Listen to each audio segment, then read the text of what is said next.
이 시간 우리 함께 말씀을 나누겠습니다. 마가복음 2장입니다. 18절에서 22절까지입니다.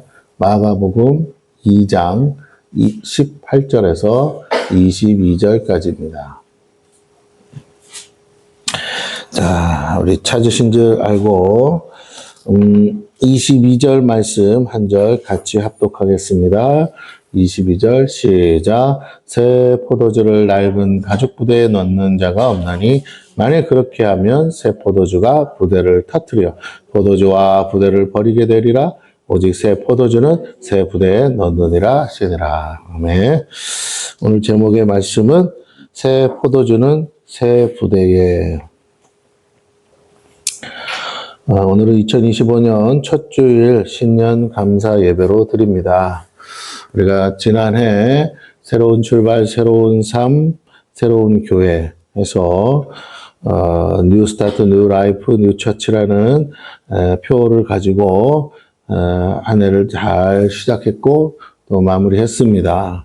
그러나 이것이 끝난 것이 아니라 우리가 새로운 출발을 했다면 당연히 새로운 삶을 살아야겠죠. 또 새로운 삶을 산다면 그렇게 새로운 삶을 사는 우리 모두가 정말 새로운 교회가 되는 줄로 믿습니다. 할렐루야. 그래서 우리가 바로 그 새 부대가 된 것이죠. 되었다고 믿으시고 눈에 보기에는 그렇게 안 보일 수 있습니다. 또 우리의 삶 자체가 당장 크게 달라지지 않아서 뭔가 새로워졌다고 하기에는 늘 그래요라는 느낌이 있을 겁니다. 여러분, 근데 아직 2025년도는 이제 시작한 거예요. 2025년도를 어떻게 쓸지는 우리가 결정하는 겁니다. 뭐 정해진 운명이 있어가지고 막 이렇게 될 거야. 여러분, 이렇게 생각하면 우리는 정말 뭐하러 삽니까? 그렇게 될 건데. 그게 아니고 하나님은 그런 식으로 모든 걸 아시지만 하나님 모든 걸 그렇게 다 정해놓고 너네는 아무것도 할 필요 없어. 그냥 다 그렇게 될 거야. 이렇게 우리에게 그런 인생을 맡기지도 또 주시지도 않았습니다. 우리가 결정할 수 있어요. 우리가 선택하는 거예요. 우리 인생을 우리가 어떤 선택을 하느냐에 따라 그 결과까지도 책임지라고 하시는 분이 하나님인데 어찌 하나님이 우리에게 책임을 물으시면서 결정하거나 선택할 그 권리도 주지 않았겠습니까? 그러니까 우리가 어떻게 결정하고 선택하느냐에 따라 달라져요. 근데 분명히 우리는 올 한 해 정말 하나님께서 우리에게 좋은 날을 허락하시고 좋은 일을 주실 거라고 믿습니다. 할렐루야. 네, 여러분 이 믿음이 있어야 돼요. 믿음이 있어야 그 믿음에 합당한 선택을 하지 않겠어요? 그 믿음이 있어야 내가 정말로 그 믿음의 결과를 위해서 최선을 다하지 않겠습니까? 늘 얘기하지만 또 올해 수능을 보아야 될 학생들이 대학에 간다라는 소망과 믿음이 없으면 지금부터 공부할 필요가 없죠. 그래서 많은 학생들이 나는 대학에 못 갈 거라고 생각해서 어떡합니까? 다른 길을 찾죠. 다른 길을. 그래요. 여러분, 그건 자기 믿음이에요. 3개월 만에 서울대 간 이 친구도 있어요. 3개월 공부해서. 반에서 꼴등하다가. 어떻게 그게 가능해요? 근데 가능해요. 여러분 중요합니다. 다시 한번 말씀드립니다. 자기가 어떻게 믿느냐에 대한 문제지 그렇게 못 믿으니까 그렇게 못하는 거예요. 오늘 다시 여러분에게 도전합니다. 2025년도는 정말로 여러분이 생각한 것 이상의 좋은 날과 좋은 일이 있을 줄로 믿습니다. 예, 그 뭐라고 제가 말씀은 못 드려요. 여러분이 원하는 게 다 틀리니까. 그러나 그 일이 반드시 여러분의 소원이 성취될 거라고 믿고 우리가 그 믿음을 가지고 이제 출발했고 새로운 삶을 시작했으며 이제 우리가 새로운 교회로서 준비되었습니다. 그렇다면 올해 표가 뭐예요? 역전되리라. 역전이 돼야 되겠죠? 거기서 그 일을 위해서 하나님이 무엇을 하시느냐? 새 부대에 새 술을 부으신다. 새 술은 우리 자신을 말하기도 하고 우리 안에 부어주신 성령을 말하기도 합니다. 성령이 새로운 성령의 기름 부심이 있어야 돼요. 이건 신선한 기름 부심이라고 하는데 올해에 표를 저희가 가지고 시작하듯이 올해 주시는 성령의 기름 부심이 있다는 거예요. 똑같은 성령의 기름 부심인데 성령의 기름 부심의 색깔이 다른 거예요. 작년에는 고난 속에서 연단하고 인내하고 오는 성령의 도우심이었다면 이제는 새 일을 행하시는 성령을 바라보고 그 성령과 함께 나아가야 될 줄로 믿습니다. 그 성령이 부어져야 돼요. 성령이라고 그래서 그냥 무조건 다 받으면 단다가 아니라 정말로 그 일을 하시는 성령님이 내게 오셔야 되고 그 기름 부으심이 주셔야 돼요. 그래야 거기에 대한 열매가 있어요. 그것을 여러분이 믿음을 받으시고 그 성령의 세수를 받을 새 부대가 되셔야 돼요. 그리고 그 성령의 사람으로 여러분이 새롭게 거듭나셔야 돼요. 그래서 올해부터는 여러분의 입술이 먼저 거듭나야 될 줄로 믿습니다. 변화되셔야 돼요. 안 된다, 못한다라는 말은 이제는 하시면 안 돼요. 안 되는 일이 있어요. 못하는 일도 있습니다. 그거는 그거고, 그러나 내가 안 돼요, 못해요라고 결정해서는 안 된다는 거예요. 왜? 우리는 하나님이 우리와 함께 하시니까.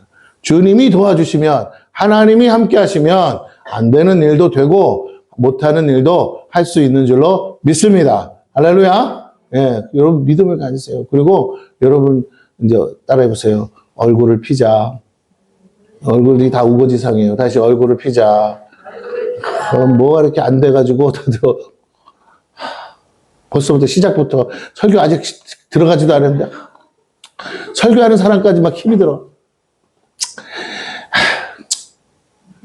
얼굴 표정이 다 그래요 지금. 다시 얼굴을 피세요. 복 받을 사람은요 얼굴부터 틀려요. 표정부터 틀려요. 영업사원이 이러고 앉아 있어봐요. 손님이 오셨어요? 보세요. 그거 뭐 이러면 되겠냐고요. 여러분 하나라도 더 팔아먹으려면 막 웃으면서 달려가야지. 예. 오는 손님도 뭐라고 영업사원 얼굴 표정 보고 아유 글렀다. 여기서 물건 여기서 샀다가는 오히려 그냥 저기 하겠다 싶어서 딴 데로 가죠. 그렇습니다, 여러분. 여러분이 그리스도의 편지라며요. 그러면 여러분의 얼굴 표정부터 바꾸시기 바랍니다. 옆 사람에 계세요. 좀 바꿔봐요. 시작. 좀 바꿔봐요. 얼굴 표정 좀 바꿔보세요. 제발. 에? 우거지, 국밥 먹어보니까 맛있긴 하더라고요. 근데 그건 국밥이고, 여러분의 얼굴이 우거지가 되면 안 돼. 자, 언제나 그렇듯 우리는 시작할 때가 가장 좋아요. 시작할 때가. 왜냐하면 많은 기대와 소망을 가지고 시작합니다. 그런데 우리가 다시 한번 생각해 봐야 하는 것은 지난해 2024년의 마지막 주일 예배가 지난주였는데 다사다난했던 한 해를 보내면서 우리는 좋은 일들은 감사함으로 나쁜 일들은 후회와 반성으로 되새기면서 마지막 주를 보냈어요. 그런데 2024년도 우리는 시작할 때는 오늘 지금처럼 여전히 기대와 소망을 가지고 시작했다는 것이죠. 자, 그래요. 막상 그 기대와 소망에 비해 우리에게 주어진 삶의 열매가 그다지 크게 변화된 것이 없거나 열매가 없어서 그것 때문에 조금 우거지상도 되고 마음도 불편하고 새로 시작하지만 막상 올해 연말도 똑같을 거 아닌가 뭐 이렇게 미리 속단하고 막 앉아 있으면 안 된다는 거예요. 자, 왜 그렇게 변화가 없었을까? 그 이유가 무엇이었을까? 왜 우리는 여전히 동일한 삶 가운데서 또다시 크게 달라지거나 변하지 않을 수도 있음에도 기대와 소망으로 시작하려고 하는 것일까요? 무엇보다 가장 중요한 건 내가 이전과 별로 달라진 게 없는데 왜 그런 기대와 소망을 가지느냐라는 거죠. 만약 여전히 나는 그대로라면, 내가 그대로라면 우리의 기대와 소망은 2024년을 보내면서 느꼈던 헛된 망상이 될 수 있어요. 여기 중요합니다. 아직 올 한 해는 시작도 안 한 거예요. 이제 시작하는 중이에요. 아직 결론도 안 났어요. 그런데 그 기대와 소망이 되려면 내가 바뀌어야죠. 내가 변화돼야 돼요. 나는 여전히 2024년도에 그대로 앉아 있으면 그때 그 상황에 묶여 있으면 2025년도 숫자만 바뀌었지 2024년도와의 연장선에 불과한 거예요. 이 해를 바꾸는 이 목적은 뭐예요? 끊으라는 거죠. 좋은 것은 이어가야 되지만 나쁜 것은 끊으라는 거예요. 끊어야 됩니다. 여러분 끊으시기를 축원합니다. 그리고 다시 시작하는 거예요. 만약 우리가 여기서 한 발짝이라도 앞으로 전진하고 변화된다면 어떨까요? 한 발짝만이라도. 네, 그런데 그 한 발자국이 누군가에게는 인생을 바꾸는 운명적 발걸음이 될 수도 있는 거 아니겠어요?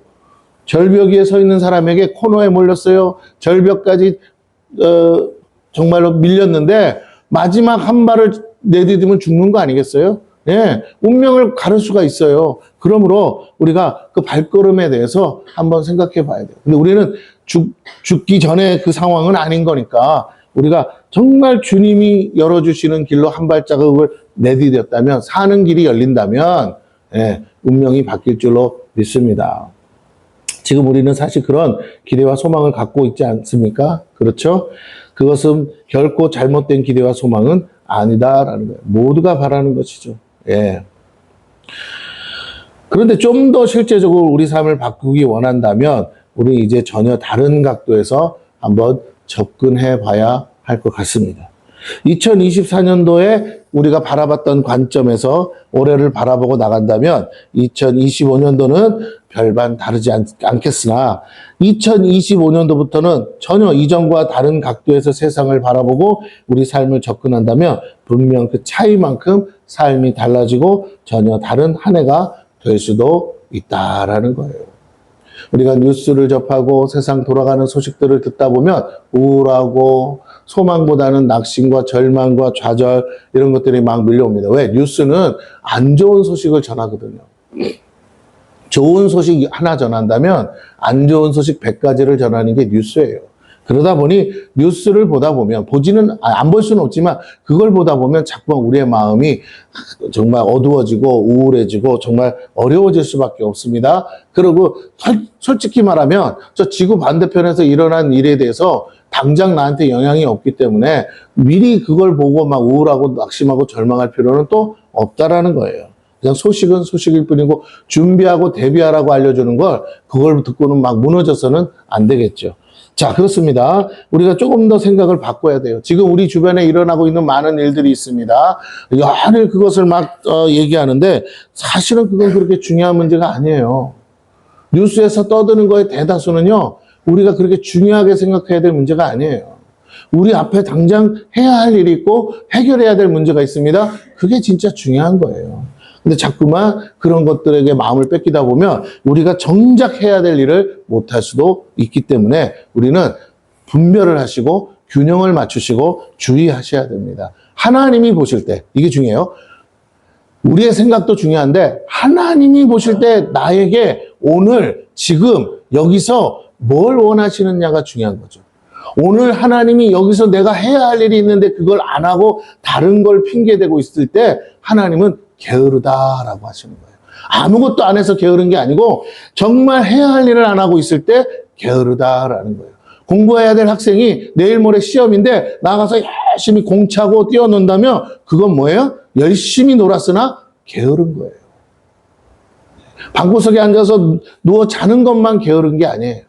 여러분, 우리 착각하면 안 돼요. 내가 열심으로 산다고 하나님이 인정해 줄 거라고 하지 마세요. 하나님이 원하시는 삶을 살아야 하나님이 기뻐하시는 줄로 믿습니다. 오늘, 지금, 여기서 우리가 뭘 해야 되냐. 그래서 제가 사실은 우리 교회가 저녁에 밤에 기도를 많이 했기 때문에 새벽 예배가 힘들 거라서 안 했는데 요즘은 다들 저도 그렇고 1시간 이상 기도들 안 하더라고요. 그래서 어차피 이럴 바에는 괜히 이상하게 보이느니 새벽 예배까지는 아니고 새벽 기도회를 다시 시작해야겠다. 왜? 하루를 자꾸 잠자고 늦게 일어나서 막 오전을 다 날리고 시작하려니까 너무 아까운 거예요. 그래서 새벽에 기도회를 했어요. 며칠 동안 해봤더니 하루가 굉장히 길어요. 한참을 지나도 아직도 점심때가 아닌 거예요. 어머, 이 세상에 하루가 이렇게 길었어? 예, 그래서 저는 교회 와서 다 가셔도 저는 안 자고 있어요. 계속 있습니다. 잠 잘 수도 없고 졸리기는 해도 여기서 자버리면 계속 자게 되니까 안 자려고 애를 쓰고 교회에 있습니다. 그래서 새벽에 5시 반인가 뭐 그쯤 오면 저녁에 집에 갈 때까지 교회만 있거든요. 근데 있어 보니까 하루가 엄청 길더라고요. 하고 싶은 일 마음껏 다 할 수 있어요. 좀 지루할 만큼 길더라는 걸 알겠어요. 자, 그래서 여러분 이렇게 다시 시작해 보는 거예요. 그리고 우리가 새벽에 그래도 성경 말씀을 읽었더니 내 영이 살아나는 게 느껴요.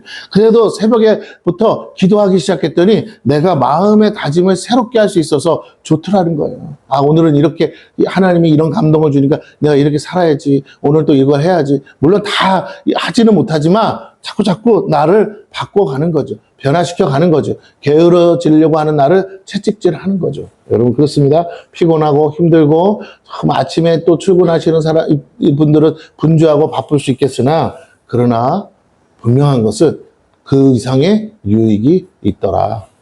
네, 목사님만 아니, 하여튼 저만 그렇더라도 저는 굉장히 유익한 시간입니다. 자, 그래서 오늘 성경은 우리에게 그 각도, 전혀 다른 각도에서 접근하는 것을 보여주고 있어요. 더 나아가 우리에게 그것이 가능한 이유는 우리 주님이 그것을 원하고 계신다라는 거예요. 하나님은 결코 동일한 삶을 살라고 하지 않으세요. 하나님은 동일한 일을 하지 않으세요. 변하지 않는 우리의 선택에 불과합니다. 삶이 변화되기 원한다면 우리는 이전에 우리 자신을 벗어버리고 주님이 바라시는 새로운 나 자신을 덧입어야 합니다. 바로 그것이 우리 주님이에요. 여전히 나 자신으로 살지 말고 이제 우리 주님이 내 안에서 사시는 것처럼 살아야 한다라는. 아니, 우리 주님이 내 안에 사시는데 자꾸 그 주님을 무시하고 살았어요. 그러나 새 일을 행하시는 하나님을 믿는다면, 새 일을 하고 싶다면 주님을 따라서 살아야 돼요. 예, 갑자기 내 삶이 180도 바뀌고 하던 일을 다 내려놓으라 이 말은 아니에요. 그러나 그 가운데서도 새로운 일이 일어날 수 있어요. 매일 하는 일상적인 삶에서도 새로운 역사는 일어날 수 있습니다. 같은 일을 반복해서 하고 있더라도 새로운 방법으로 접근할 수 있다는 거예요. 새로운 관점으로 바라볼 수 있다는 거예요. 내가 정말 어쩌다가 내가 이러고 살고 있는가 하던 것을 다른 각도에서 보면, 이야, 하나님 나에게 이런 일을 맡겨주셨구나. 너무나 감사하다. 이건 큰 은혜다. 이렇게 바라볼 수 있다는 거예요. 똑같은 일인데 능률이 다르고, 똑같은 일인데 마음가짐이 다르고, 똑같은 일인데 불행하다고 느꼈던 게 행복하다고 느낄 수 있다는 거예요. 그러므로 우리의 관점이 바뀌어야 돼요. 우리 안에 있는 견고한 것들이 부서져야 됩니다. 그것들이 사라져야 돼요. 여전히 옛사람인 나 자신으로 살지 말고 새로운 사람인 새 사람으로 우리가 살아가야 됩니다. 주님이라면 어떻게 하실까라는 질문을 하면서 살아가는 거죠. 그럴 때 우리가 한 번도 경험해보지 못한 새날이 예비되고 준비되어 있다는 것이에요. 내가 경험한 대로만 살지 말고 내가 경험하지 못한 길로 갈 수 있음을 받아들이고 주님께 순종할 때 주님은 우리의 힘과 능으로는 이룰 수 없는 걸 이루도록 인도하신다라는 거예요. 어저께 유튜브 보다가 무슨 이렇게 뭘 하나 봤는데, 우리 여기 수원에 가면 롯데몰이라고 있지 않습니까? 그런데 롯데 이제 그 기업이 우리 수원에 새로 생긴 스타필드 있잖아요. 스타필드 때문에 매상이 줄은 거예요. 저쪽으로 사람들이 많이 가니까. 근데 사장님이 얘기하기를 뭐라고 하느냐? 스타필드에 오는 고객들은 객단가라고 그러는데 한 사람당 5만 원짜리라는 거예요. 평균 5만 원 쓰고 간다는 거예요. 근데 우리 롯데몰에 오는 사람은 객단가가 17만 원이래요. 한 사람이 17만 원 이상 쓰고 간다는 거예요. 단지 사람이 어디로 간다고 자꾸 새로 생긴 쇼핑몰. 왜? 좋으니까. 그걸로 자꾸 가는 거야. 그러니까 변화를 줘야 되거든요. 건물은 똑같은데 이제 포장도 좀 바꾸고 안에 모양도 좀 바꿨어요. 약간 스타필드 냄새 나게 바꿨어요. 그리고 여기저기 걸 좀 짜집기 했더라고요. 그래서 이름을 바꿨어요. 원래 어디 거였냐면 저기 의왕에 가면 백운호수 옆에 롯데 있는데 거기 있거든요. 타임빌라라고 그래서 타임빌라스라고 해서 거기를 그렇게 해놔서 아주 좋게 해놨어요. 가본 사람은 아시겠지만 아주 젊은 사람들이 와서 쇼핑하기 좋고 쉬기 좋고 구경할 거 많은데요. 먹을 게도 많고.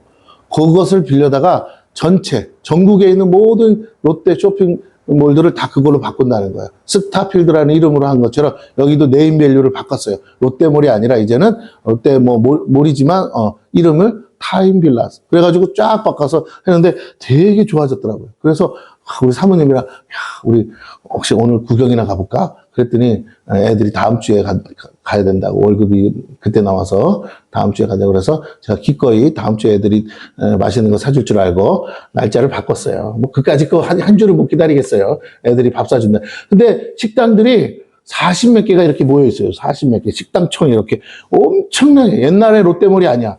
그리고 백화점이랑 그 쇼핑몰을 그냥 아예 좀 뭐라 그럴까. 개방을 해놨어요. 전에는 딱 분리를 해서 백화점은 백화점, 마트는 마트 이렇게 했는데 지금은 다 이렇게 오고 갈 수 있게끔 다 열어놨는데 이게 백화점인지 쇼핑몰인지 모르게끔 다 해놨어요. 어쨌든. 근데 상당히 돈을 많이 들여서 했어요. 그러면서 하는 말이 롯데에서 앞으로 그것을 위해서 7조를 들여서 그걸 다 새로 리폼하고 리몰딩 한다는 거예요.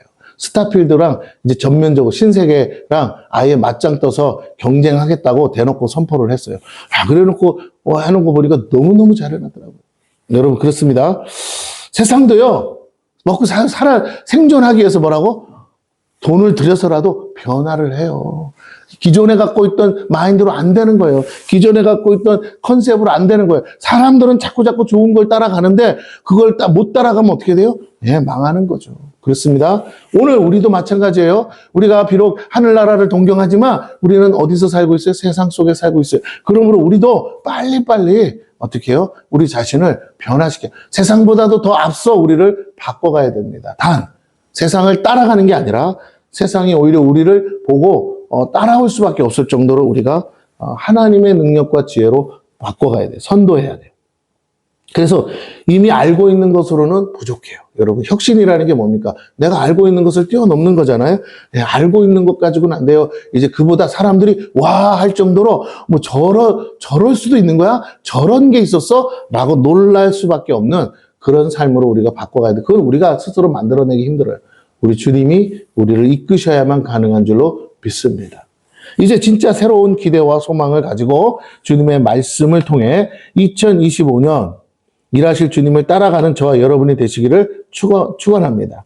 예, 우리가 그렇게 주님께 순종할 때 주님은 우리 힘과 능으로 이룰 수 없는 것들을 이루도록 인도하시는 거예요. 반드시 좋은 일이 있고 좋은 날을 맞이하게 될 줄 믿습니다. 아멘? 아멘. 오늘 여기서 그냥 끝내버려요? 다시요. 반드시 좋은 일이 있고 좋은 날이 있을 줄로 믿습니다.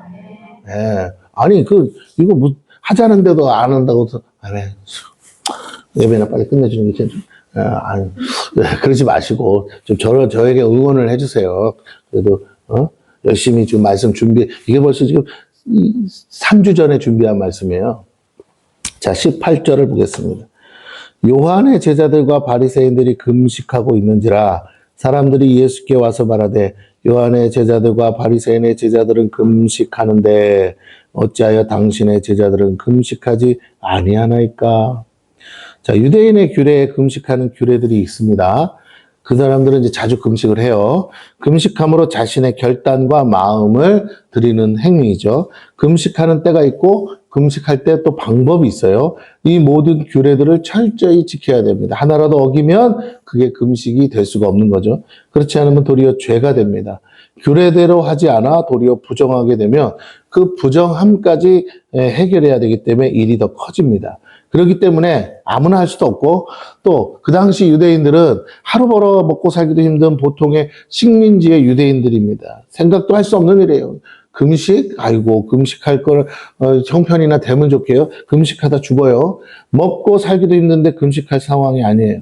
먹을 것이 없어서 굶어 죽을지언정 일부러 금식하는 유대인은 두 종류예요. 아주 경건하거나 아니면 형편이 넉넉한 사람들이에요. 금식하고 워낙 잘 먹었고 금식하고 나도 또 먹을 게 있을 때 하는 거죠. 그래서 특히 세례 요한의 제자들은 진짜 경건의 목적으로 금식을 했어요.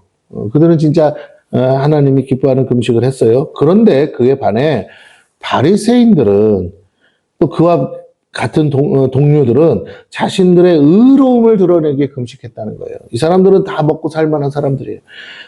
하지만 그것은 하나님 보실 때는 가식적이고 외식적인 금식이라는 겁니다. 자, 마치 어떤 거랑 같으냐면 우리 이슬람에 있는 모슬렘들이 라마단 기간 동안에 낮에는 그 사람들 그렇게 한대요. 낮에는 금식을 해요. 새끼 다 굶어요. 근데 밤에 되면 폭식한다는 거예요. 폭식. 막 준비해놓고 막 사람들 다 가족들끼리 모여가지고요. 밤에 12시 딱 지나면 그때부터 막 먹는다는 거예요. 그때는 이제 금식 끝난 거니까 막 그러고 잔대요. 그게 뭔 금식이야. 그렇게 한대요. 매우 외식적인 금식 행위입니다. 금식을 통해 기도하기보다는 금식이라는 형식만을 드러내려는 거죠. 그것이 그들의 의가 되기 때문이에요. 우리는 분명히 짚고 넘어가야 합니다. 금식은 누구에게? 하나님께 드리는 기도입니다. 자신을 거룩히 구별해서 드리는 제사죠. 그러므로 금식은 사람에게 보이려고 하는 것이 아니라 하나님께 보이려고 하는 것입니다.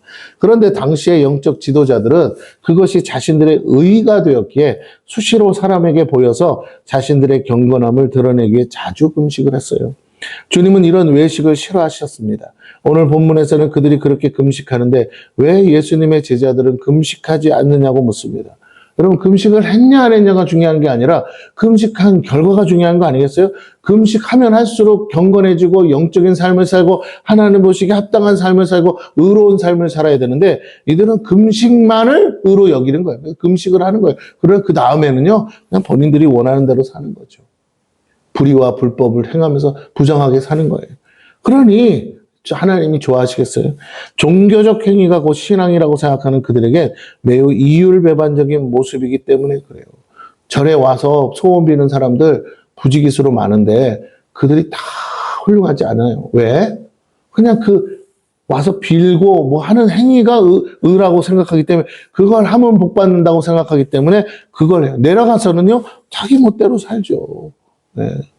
여러분, 기독교는 그렇게 믿는 종교가 아니라는 겁니다. 하나님은 그런 걸 싫어하세요. 와서 잘하고 뭐 어떻게 하고 교회 안에서만 잘하고 이런 걸 원하시는 게 아니에요. 교회 밖으로 여기서 회개했다면 회개의 열매는 저 밖에서 거두어야 될 줄로 믿습니다. 그런데 여기서 회개하놓고는 또 가서 막 죄를 짓고 사는 거예요. 용서받았다고. 그러면 안 된다는 거죠. 자, 이런 이율배반적인 모습을 싫어하십니다. 그러나 주님은 마음이 없는 행위를 신앙으로 인정할 수 없기 때문에 그들의 질문에 이렇게 대답하시죠. 19절입니다. 예수께서 그들에게 이르시되 혼인집 손님들이 신랑과 함께 있을 때 금식할 수 있느냐? 신랑과 함께 있을 동안에는 금식할 수 없느니라. 자, 금식을 하는데도 예외 조항이 있다라는 거예요. 그 대표적인 예외 조항이 뭐예요? 이렇게 결혼식이 있을 때, 혼례가 있을 때 그때는 금식할 수 없잖아라는 거예요. 자, 이건 상식이에요. 그 당시에 모두 알고 있는 통용되는 상식입니다. 그렇기 때문에 오히려 금식을 하고 있으면 결혼잔치를 망치는 거예요. 그러므로 그때는 하면 안 돼요. 왜? 축하해주고 같이 기뻐하고 잔치에 참여해줘야 돼요. 여러분 생각해보세요. 잔치상에 앉은 사람들이 다 금식한다고 앉아서 포도주도 안 먹고 다 음식도 안 먹고 앉아있으면 어떻게 했어요? 무슨 초상집도 아니고 그렇게 되는 거죠. 그래서 예의가 아닌 거예요. 오히려 그 금식은 잠시 미루고 결혼식이 끝난 다음에 이어서 해도 되는 거죠. 그래요. 이런 게 예외가 있다는 거죠. 그걸 얘기해 주는 거예요. 예수님은 지금이 마치 혼인집 신랑과 함께 잔치를 베풀며 기뻐하는 때라고 비유하셔요. 여기서 신랑은 예수님이고 손님은 제자들을 말합니다. 정작 그들이 그렇게 금식하며 기다리고 바라던 메시아가 왔음에도 그들은 여전히 다른 메시아를 보내달라고 기도하고 있는 꼴이라는 것입니다. 하나님 보실 때 이보다 더 어리석은 일이 어디 있겠어요? 자신들의 기준과 생각에 맞지 않아서 다른 메시아를 보내달라는 거죠. 화려한 궁궐에서 왕족으로 태어나 금수저답게 권세 있는 배경을 가지고 이스라엘을 로마의 속국에서 해방시킬 초인적인 사람을 원했던 거예요. 슈퍼맨. 그런데 정작 예수님 꼬라지 보니까 뭐예요? 전혀 내가 생각했던 메시아가 아닌 거예요. 메시아 곧 하나님 자신이 오신다는 생각은 또 못했어요. 네. 그런 슈퍼맨이 나타나기는 바랬지만 이것이 우리들의 문제이기도 합니다. 첫째는 기도의 응답이 내가 원하는 대로 되기만을 바란다는 거예요. 즉 기도하는 내가 납득하고 원하는 방식이 아니면 응답하셔도 거절한다는 겁니다. 이것이 주객이 전도된 거죠. 주님이 주인이 아니라 내가 주인 되어 주님을 부리는 꼴이 되는 것입니다. 여러분 그러지 마세요. 하나님은 얼마든지 더 좋은 걸 줄 수 있는데 자꾸만 내가 원한 거 아니야. 이런 바보 같은 짓을 하면 안 돼요. 우리가 뭔가를 기도는 하지만 얼마든지 더 좋은 것 주실 수 있는 하나님을 믿고, 여러분, 인격 대 인격의 만남이에요. 그러면 나를 사랑하시는 분의 마음을 알아야 돼. 내가 뭐 원하는 대로 네가 원하는 거 줄 수도 있는데 보니까 더 좋은 게 있어. 그래서 이걸 모르고 더 좋은 걸 주려고 하다 보니 시간이 좀 늦어졌어. 그걸 왜 못 기다려줘? 안 주는 것도 아닌데 더 좋은 거 가지고 오시는 하나님을 기뻐해야죠.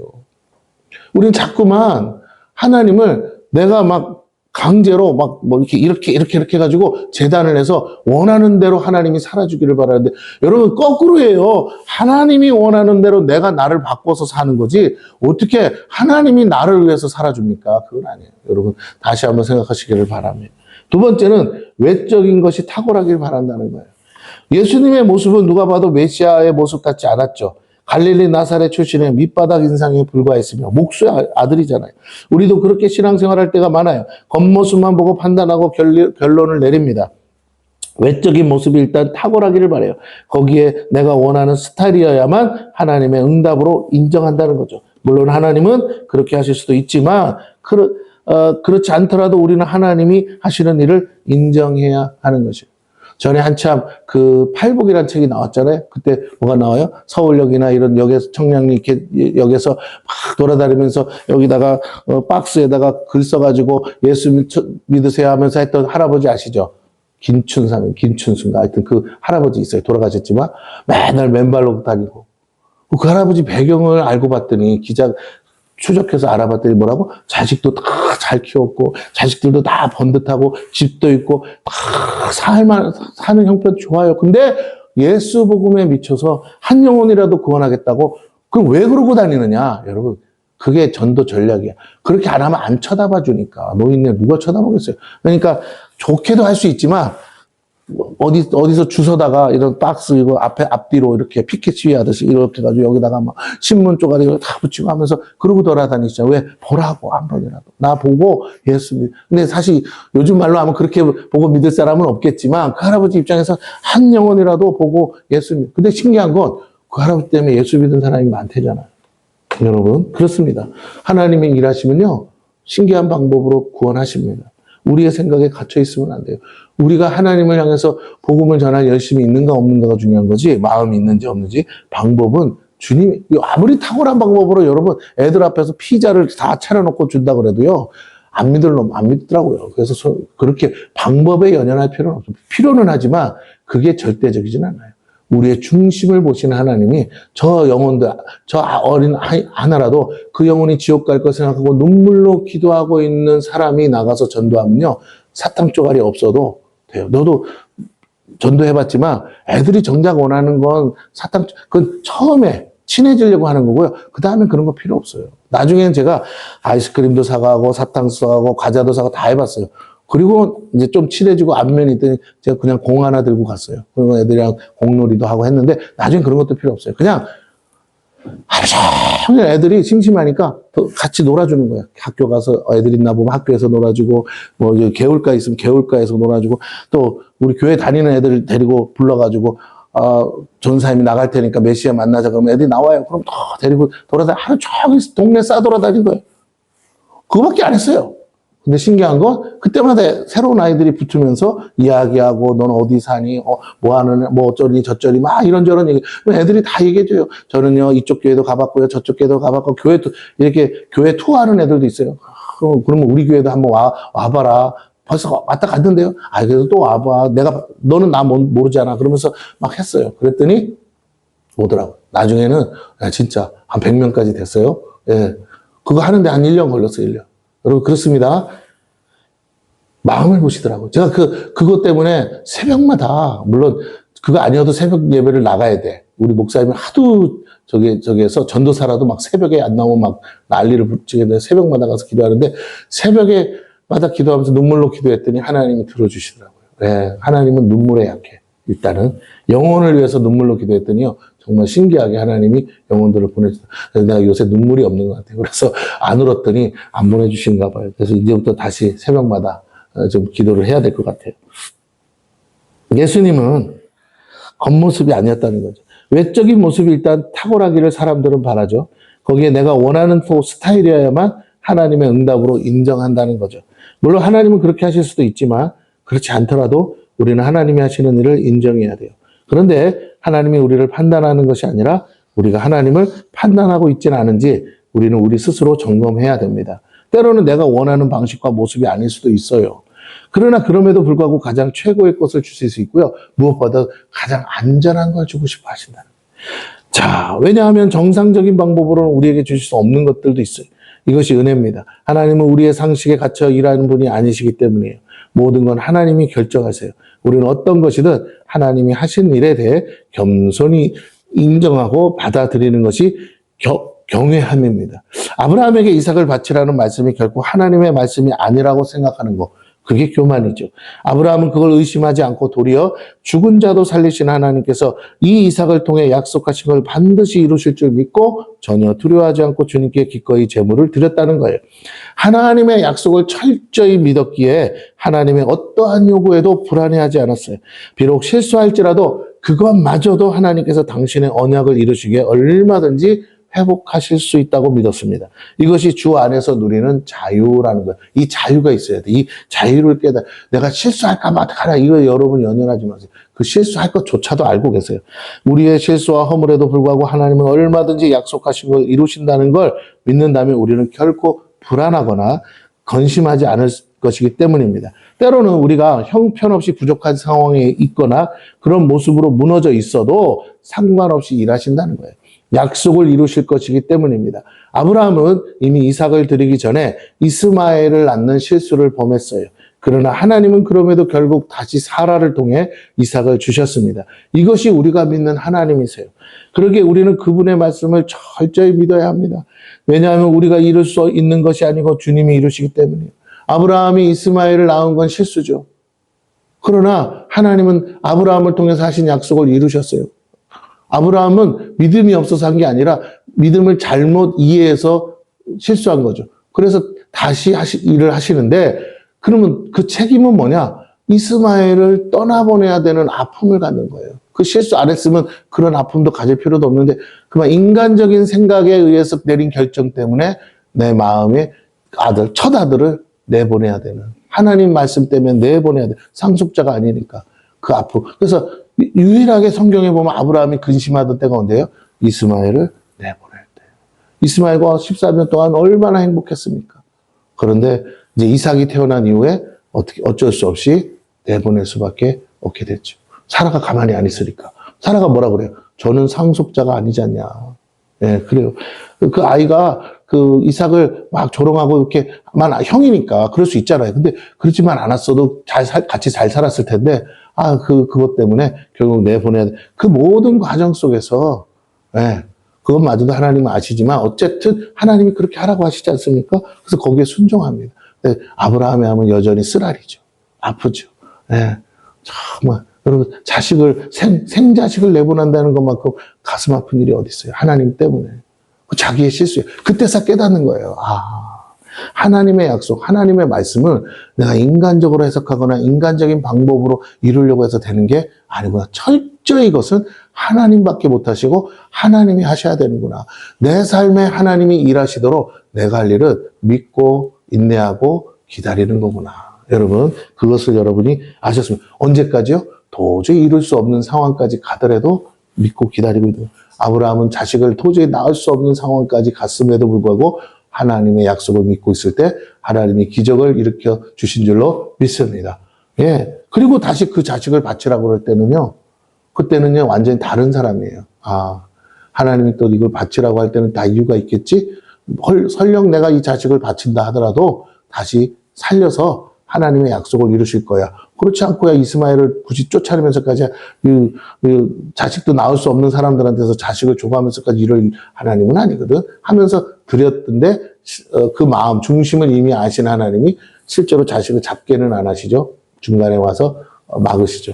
그렇습니다. 오늘 우리가 하나님 마음을 알면요.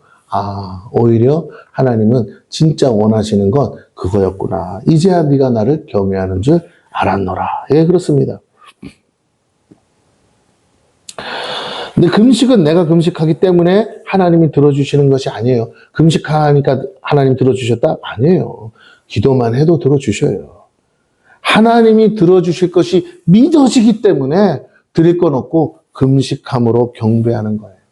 드릴 것이 없을 때 우리 자신을 제물 삼아 드린 겁니다. 믿음의 제사예요. 응답 안 될 일을 위해 금식하는 사람이 어디 있어요? 그 바보지. 응답하실 것을 확실히 믿기 때문에 너무나 감격하고 좋아서 금식으로 하나님께 영광 돌리는 거예요. 제자들은 이미 오리라 하신 메시아를 신랑으로 맞아들인 신부들이요, 그 잔치에 초대된 손님들과 같아요. 그러기에 그들에게 필요한 건 응답을 위한 금식이 아니라 이미 응답하신 주님과 함께 먹고 마시며 기뻐하는 것이었어요. 참된 신앙은 주님과 함께 기뻐하는 것입니다. 아직은 이루어지지 않은 것을 이루기 위해 수고하는 것이 아니라는 거예요. 주님은 내가 다 이루었다고 선포하셨습니다. 우리가 이 사실을 믿을 때 병도 고치고 저주도 끊고 가난도 극복하는 겁니다. 이 모든 것이 주 안에서 이루어졌기에 우리는 최선을 다해 수고하는 거예요. 가난을 극복하기 위해 돈을 버는 것이 아니에요, 여러분. 이미 그 가난은 극복되었기에, 이제 나의 삶에 가난의 저주가 끊어졌기에, 그것을 믿기에 최선을 다해서 수고하는 겁니다. 병을 낫기 위해서 기도하는 게 아니라 이미 예수 그리스도로 말미암아 이 병마가 다 떨어져 이 병의 저주가 끊어졌기에 고쳐주심을 믿음으로 병이 나았음을 선포하는 거예요. 우리의 믿음대로 된다 했어요. 우리의 믿음을 사용해야 합니다. 그러기 위해서는 주님과의 관계를 회복해야 돼요. 이제 우리는 주님 안에 있고 주의 말씀이 우리 안에 있기에 무엇이든지 원하는 것을 얻을 수 있다고. 무엇이든지 원하는 걸 얻을 수 있다는 말은 이미 다 무엇을 구할지 아신 하나님이 예비해 놓았다는 말 아니에요? 그럼 주님 안에 다 있다는 거잖아요. 그러니 뭐라고요? 내 말이 너희 안에 있으면 뭐하라? 원하는 대로 구하라. 그래야만 다 이루어 주리라. 주님 안에 있다는 믿음이 없기에 우리가 열심을 내서 기도하지만 안 이루어지는 거예요. 여러분의 열심이 크면 클수록 실망만 커요. 그렇게 하나님은 일하시는 분이 아니라는 거예요. 네가 정말로 나를 믿어? 내 안에 주님의 약속의 말씀이 이루어질 확실한 약속의 말씀이 있어야 그 일을 이루신다는 게 믿어지기 때문에 얼마든지 기다릴 수도 있는 거죠. 그러나 없으니까 불안해요. 없으니까 안 될 것 같아요. 없으니까 의심이 돼요. 없으니까 하나님이 안 들어주시는 것 같아요. 없으니까 뭐라고요? 하나님이 나를 사랑하지 않나 보다라고까지 나아가는 거예요. 사단의 속임수에 넘어가지 마시기를 바랍니다. 20절. 그러나 신랑을 빼앗길 날이 이르르니 그날에는 금식할 것이니라. 금식할 때가 또 온다는 겁니다. 언제예요? 신랑을 빼앗길 때. 신랑을 빼앗긴다는 건요, 예수님이 십자가 사건을 예언하신 거죠. 아직 제자들이 이 말의 의미를 모르지만 분명한 건 신랑을 빼앗기면 가장 먼저 슬퍼할 자들이 신부들 아니겠어요? 그렇다면 주님이 없는 교회는 진정 금식하며 슬퍼해야 되는 것이겠죠. 다시 신랑을 되찾도록 금식하고 기도해야 되지 않겠습니까? 하지만 지금은 주님과 함께하는 때입니다. 그러므로 금식이 아니라 영적 잔치를 베풀어야 한다라는 거예요. 주님이 주시는 말씀의 잔치를 함께 먹고 마시고 기뻐해야 합니다. 성찬식은 한편에서는 우리 죄 때문에 죽으신 주님을 슬퍼하지만 한편에서는 그로 인해서 자유케 된 우리로 인해 주의 살과 피를 먹고 마시며 그 은혜를 기뻐하고 나누는 제사예요. 유대인들의 율법에도 나오듯 제사 지낼 때 속죄 제사를 드릴 때 소를 잡고 양을 잡아요. 잡은 재물은 어떻게 합니까? 다 나눠 먹게 돼 있어요. 왜? 죄가 사함 받았으니까. 그래요. 속죄 제사를 드렸던 재물을 이스라엘 백성과 함께 나눠 먹는 것이 바로 율법이에요. 오늘 우리는 그 어린 양이신 예수님과 함께 그 살과 그 피를 나눠 먹으면서 어떻게 해요? 기뻐하는 거예요. 뭐에 대해서? 우리가 죄 사함 받고 구원받은 거에 대해서. 이 규례를 우리가 영적으로 이미 드려진 예수로 말미암아 누리는 것입니다. 예배는 그걸 누리는 거예요. 그래서 찬양하는 거예요. 하나님께 영광 돌리는 거예요. 이미 죄사함을 받았기에 먹고 마시고 나누듯이 이미 우리의 모든 죄가 사함 받았음을 믿고 기뻐하며 주의 살과 피를 기념하여 먹고 마시는 것입니다. 21절이에요. 생배 조각을 낡은 옷에 붙이는 자가 없나니 만일 그렇게 하면 기운 새 것이 낡은 그것을 당기어 헤어짐이 더하게 되리라. 이건 너무 상식이죠. 해보고 말고가 없어요. 낡은 천과 새 천을 붙이면 어느 게 튼튼해요? 새 것이. 그러니까 낡은 것을 더 어떻게 되겠어요? 헤어질 수밖에 없죠. 낡은 옷은 율법을 말합니다. 새 것은 주님의 복음이에요. 이전에 낡은 것인 율법에 주님이 주시는 새 복음을 붙이면 모두 쓸모없게 되죠. 율법으로만 살 때는요, 죄 지을 때마다 매번 나가서 뭐 해야 돼요? 양 바치고 소 바치고 하면서 제사 드렸어요. 끊임없는 제사가 필요했는데 이제 복음이 와서 예수 그리스도가 영원한 제사를 지내주심으로 그 피로 말미암아 모든 죄가 사함받고 앞으로도 얼마든지 사함받을 수 있어요. 더 이상은 양을 잡거나 소를 잡을 필요가 없어요. 이미 예수님이 제물 되어 주셨기 때문에 우리의 믿음으로만 나아가면 우리의 죄가 다 사함받게 되는 줄로 믿습니다. 앞서 죄도 사함받았지만 이제 지을 많은 우리의 연약함으로 지을 죄까지도 사함받을 기회가 있는 거예요. 사함받았다가 아니고 사함받을 수 있는 은혜가 우리 앞에 있음을 믿으시기를 바랍니다. 그래서 우리가 죄를 안 지으면 좋겠지만 죄를 혹 짓더라도 뭐라고요? 하나님 앞에 나가서 회개하면 용서해 주시겠다는 거예요. 뭐 때문에? 예수님의 피값 때문에. 자, 그래서 한쪽이 패하여지는 것이에요. 왜? 두 가지가 공존할 수가 없으니까. 복음이 왔으니 율법은 패해진 겁니다. 이제 의문에 적힌 율법은 패해지고 우리 마음의 신비에 적은 복음이 우리를 모두를 살렸기에 하나님의 모든 약속이 완성된 거예요. 자, 율법이 패해졌다는 말에 율법은 이제 필요 없는 거야 라고 생각하는 어리석은 사람들이 있어요. 그건 바보죠. 그래서 예수님이 다시 설명하는 거예요. 뭐라고? 나는 율법을 너희가 생각하는 것처럼 패하러 온 것이 아니라 뭐라고요? 완성하러 왔다. 매번 드리는 제사를 어떻게 해요? 얼마나 번거롭고 힘들어요. 형편 되는 사람은 드릴 수 있지만 형편 안 되는 사람은 그것도 못 드리잖아. 그러니까 그렇게 불완전한 예배를 뭐 하셨다고요? 당신 몸으로 완성시켰다고요. 제사를. 영원한 제사, 단번의 제사로 영원한 제사를 완성시켜 주셔서 우리가 더 이상 재물을 논하거나 이게 부정한 재물이냐 이게 온전한 재물이냐 더 이상 고민하지 않고 더 이상 염려하지 않고 더 이상 형편과 사정과 처지와 그 어떤 것 고려하지 않고 언제든지 예수 그리스도의 피값을 의지해서 하나님 앞에 나아가며 그 어린 양 대신 그 아들의 피값으로 인해서 우리의 어떠한 죄도 다 용서하기로 약속하신 하나님을 담대히 만날 수 있게 된 줄로 믿습니다. 그래서 율법이 완성이 됐다고요. 그래서 나머지 다른 우리가 지켜야 될 도덕적인 윤리적인 율법마저도 다 뭐라고요? 이제 주님 안에서 완성된 채로 얼마든지 실수해도 또 다시 할 수 있어. 또 다시 할 수 있어. 내 부모를 공경하라. 근데 공경 못할 때도 있어. 그러면 빨리 회개하고 다시 뭐 하라고요? 다시 공경해. 기회 또 줄 테니까 공경해. 네가 생명이 붙어있는 한 다시 회개하고 시작해. 라고 하나님이 얼마든지 주의 뜻 가운데서 의롭게 살 수 있는 길을 은혜로 열어주신 줄로 믿습니다. 이 좋은 길을 포기한다고요? 이 좋은 은혜를 포기한다고요? 그건 바보죠. 이것이 율법의 완성이에요. 예수 그리스도 안에서 다 이루어졌어요. 그래서 우리는 이제 온전한 사랑을 할 수 있게 된 겁니다. 서로를 정죄하지 않고 판단하지 않는 거예요. 왜? 원래 그래. 그런데 뭐 할 수 있다고? 회개하고 돌아설 수 있어요. 서로에게 죗값을 물지 않아도 됩니다. 이 참된 자유를 깨닫고 누려야 돼요. 이것이 온전한 믿음이요 신앙생활. 어떠한 저주도 어떠한 결박도 어떠한 것도 여러분 예수 그리스도 안에서 다 끊어졌고 끊어질 수 있고 그리고 다 끊어질 거예요. 그렇기 때문에 우리는 누구 탓할 필요 없어요. 이러지 마시고요. 그럴지라도 그 탓이 없다는 게 아니에요. 그랬을지라도 예수 그리스도 앞에 가지고 나오면 예수님이 마치 누구 것처럼 당신 것처럼 당신이 그 죄값을 물어주셨으니 원래는 내 탓이야. 내 책임이야. 근데 그 문제, 그 허물, 실수, 연약함, 그 내가 저질러놓은 많은 책임도 못 질 일들을 예수 그리스도 앞에 갖다 놓고 주님이 책임져 주세요. 주의 피로 씻어주세요. 나는 다시 시작해보렵니다. 다시 하나님 뜻대로 해볼 테니까 나에게 은혜로 기회를 주세요. 할 때 그 믿음대로 하나님이 여러분에게 새 일을 해가시고 새 날을 주실 줄로 믿습니다. 이게 복음이에요, 여러분. 회개하라고 그랬다고 쳐올고 우거지서 난 죽어야 돼요. 지금. 난 죽어 마땅한 놈. 등신 이러는 게 복음이 아니라고요. 회개를 하고 나면 뭐예요? 죄의 용서함이 있고 용서함이 깨달아지면 뭐라고요? 용서해 줄 걸 믿으니까 기뻐야죠. 오늘도 용서받았어. 오늘도 내가 다시 살았어. 오늘도 내가 하나님의 은혜로 살았어. 그럼 빨리 깨닫고 어떻게 해요? 여러분, 회개한다는 목적은 더 이상 그 죄 짓는 일을 계속하겠다는 게 아니라 그 죄 짓는 일을 이제 중단하고 하나님이 원하는 의로운 삶을 살겠다고 결정하는 거니까 빨리 회개를 길게 할 필요도 없어요. 죄인 줄 알고 하나님 잘못했습니다. 안 그럴게요. 하고 빨리 일어서서 돌아서서 하나님이 원하는 삶을 살아야 되지 않겠습니까? 그게 답이지. 부모가 똑바로 살아라. 이 새끼야 공부할래 안 할래? 또 가서 쳐놓을 거야? 했는데 잘못했어요. 다시는 안 그럴게요. 했으면 긴 말이 필요 없어. 매들 필요도 없어요. 뭐라고? 그러면 당장 일어나서 뭐 한다고요? 책상에 앉아서 공부를 하는 모습을 보여주기만 하면 다 끝난다고. 용서하기로 이미 마음에 먹고 있어서. 그런데 잘못했다고 하는데 뭐라고? 저거 텔레비 하나만 보고 가면 안 돼요? 저거 좀 게임 한 판만 하고 가면 안 돼요? 이따구 짓을 하니까 뭐라고요? 몽둥이를 들려서 두드러 패는 거 아니에요, 여러분. 그렇습니다. 저는 저거 누굴 닮아서 저러는 거야 하면서. 예, 맞아요. 오늘 우리가 그러고 있다고요.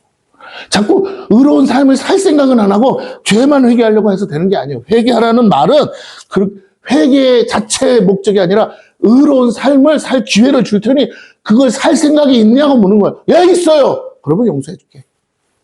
예수, 이미 내 아들 예수가 핏값을 물었기 때문에 얼마든지 용서해 줄 수 있어. 다 네가 뭐 할 생각만 있으면 내 뜻대로 살 생각만 했어.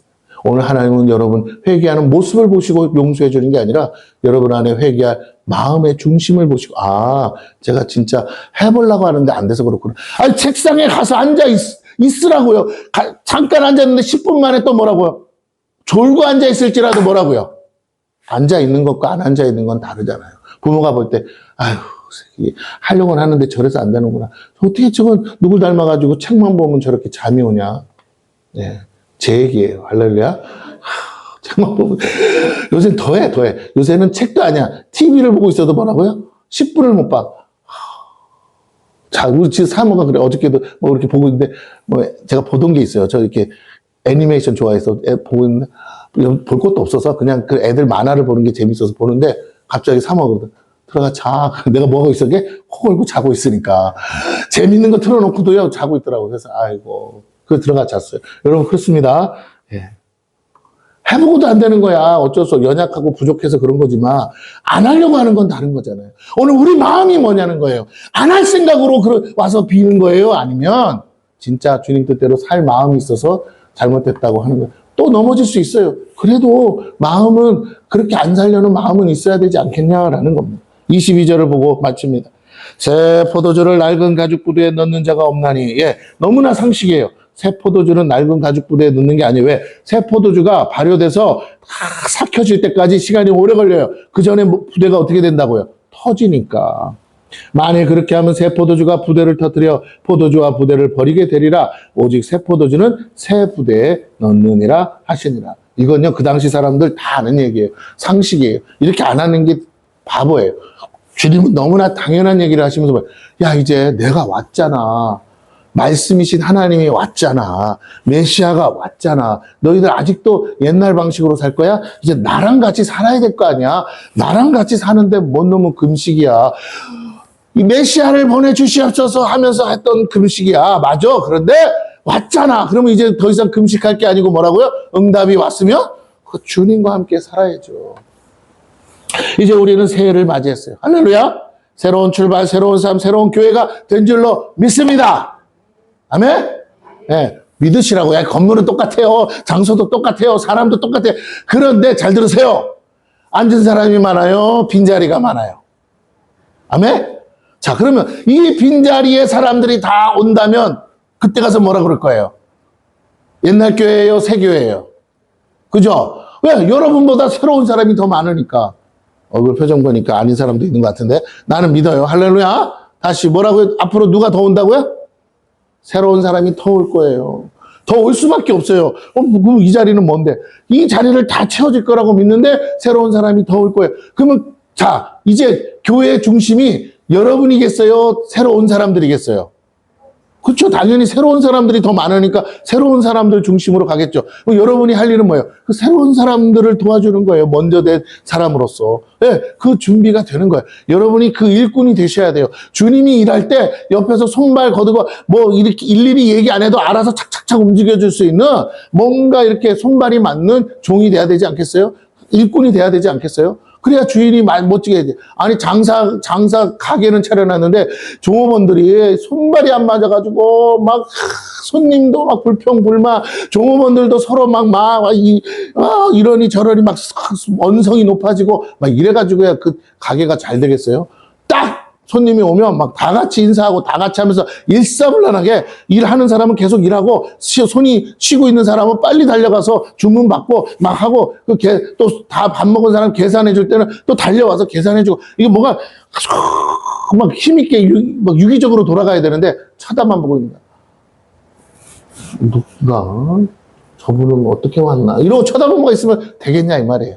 오늘 저와 여러분이 준비된 일꾼이 되실 때 하나님은 여러분을 복 주실 뿐만 아니라 교회를 축복하실 줄로 믿습니다. 저는 믿어요. 여러분이 준비됐다고, 준비될 거라고도 믿고, 그래서 이제는 하나님이 영혼들을 보내실 거라고 저는 믿습니다. 그래서 과거에 묶인 모든 것, 실패한 모든 것, 이루지 못한 모든 것 다 던져버리세요. 이제 그거 지나갔어요. 근데 그거 다시 달라고, 그거 다시 하게 달라고 할 필요도 없어요. 하나님은 더 좋은 걸 준비하셨습니다.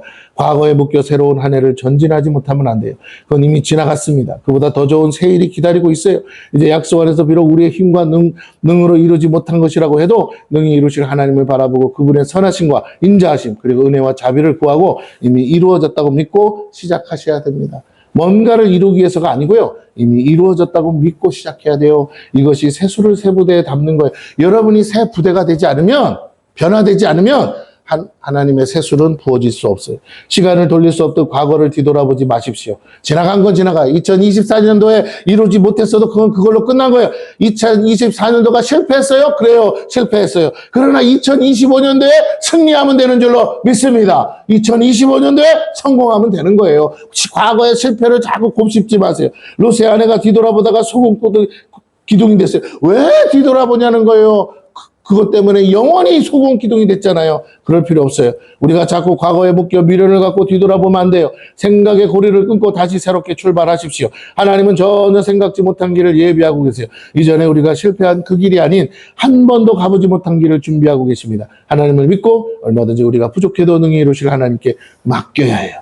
그렇지 않고 자꾸 과거에 묶이는 건 새 포도주를 낡은 가죽 부대에 넣어 부대도 터뜨리고 포도주도 버리는 꼴이 되기 때문입니다. 자, 인간적인 노력과 열심으로 사는 금식이 아니고 주님의 은혜 아래 사는 자유함으로 주께서 이루실 걸 믿고 새 포도주인 성령을 구하고 새 부대로서 준비되는 한 해가 되기를 축원합니다. 저는 여러분에게 하나님이 이렇게 응답해 주셨어요. 저렇게 응답해 주셨어요. 그래서 너무 감사해요. 그런데 드릴 건 없어 금식할래요.